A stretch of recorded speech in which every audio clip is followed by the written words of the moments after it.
యలంపేట్ municipal పరిధిలోని సోమారం గ్రామంలో పెద్దమ్మ తల్లి మొదటి వార్షికోత్సవం సందర్భంగా నిర్వహించిన వేడుకలు మాజీ సర్పంచ్ కరుణాకర్ రెడ్డి ఆధ్వర్యంలో ఘనంగా జరిగాయి. ఈ కార్యక్రమానికి మాజీ మంత్రి మేడ్చల్ ఎమ్మెల్యే మల్లారెడ్డి, చైర్పర్సన్ శ్రీదేవి రమేష్ తో కలిసి ముఖ్య అతిథిగా హాజరై అమ్మవారిని దర్శించుకుని ప్రత్యేక పూజలు చేశారు. ఈ సందర్భంగా మల్లారెడ్డి మాట్లాడుతూ 3 మున్సిపాలిటీల ఎన్నికల్లో బీఆర్ఎస్ పార్టీకి ప్రజలు మంచి ఆదరణ ఇచ్చారని పేర్కొన్నారు. ప్రజల విశ్వాసాన్ని నిలబెట్టుకునేలా అభివృద్ధి కార్యక్రమాలను వేగవంతం చేస్తామని తెలిపారు. మన సోమారం గ్రామంలో మన పెద్దమ్మ తల్లి దేవాలయంలో మొదటి వార్షికోత్సవం పెద్ద ఎత్తున గ్రామ భక్తులందరూ కూడా పెద్ద ఎత్తున నిర్వహించుకుంటున్నారు.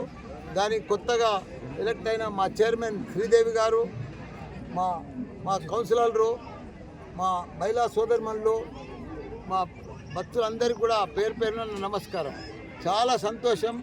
పార్టీ విభేదాలు పక్కన పెట్టి మున్సిపాలిటీ అభివృద్ధి కోసం అందరూ కలిసికట్టుగా పనిచేయాలని పిలుపునిచ్చారు. ప్రజలకు మెరుగైన మౌలిక వసతులు, గ్రామాభివృద్ధి, సమస్యల పరిష్కారమే తమ ప్రధాన లక్ష్యమని నాయకులు స్పష్టం చేశారు. కార్యక్రమం అనంతరం గ్రామస్తులతో మమేకమై వారి సమస్యలను అడిగి తెలుసుకున్నారు.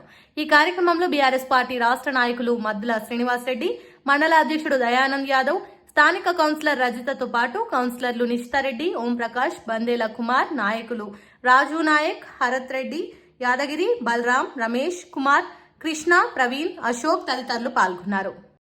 ముఖ్య అతిథి మల్లారెడ్డి సార్ గారికి, ఇక్కడ వచ్చిన ప్రజాప్రతినిధులకి, పెద్దలందరికీ, సోదరులందరికీ ఈరోజు మనకి ఎంతో ఆనందమైన రోజు, ముఖ్యమైన రోజు. మన మున్సిపాలిటీ తరఫున మన మల్లారెడ్డి సార్కి నా కృతజ్ఞతలు.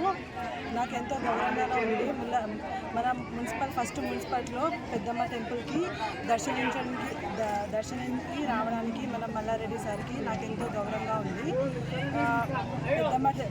పెద్దమ్మ ఆలయానికి వచ్చిన మన మల్లారెడ్డి సార్కి ఎప్పుడు ఇలాగే మనకు సమాజంలో సేవలు మరెంతో చేయాలని మనస్ఫూర్తిగా ప్రార్థిస్తున్నాను. పెద్దమ్మ తల్లి మన ప్రజలందరికీ ఆరాధ్య దేవత. మా పెద్దమ్మ తల్లి కృప మనకి ఎప్పుడు ఆరోగ్యం, అభివృద్ధి మరి ఆశీర్వాదం మనకెప్పుడో ఉండాలని నేను మనస్ఫూర్తిగా కోరుకుంటున్నాను.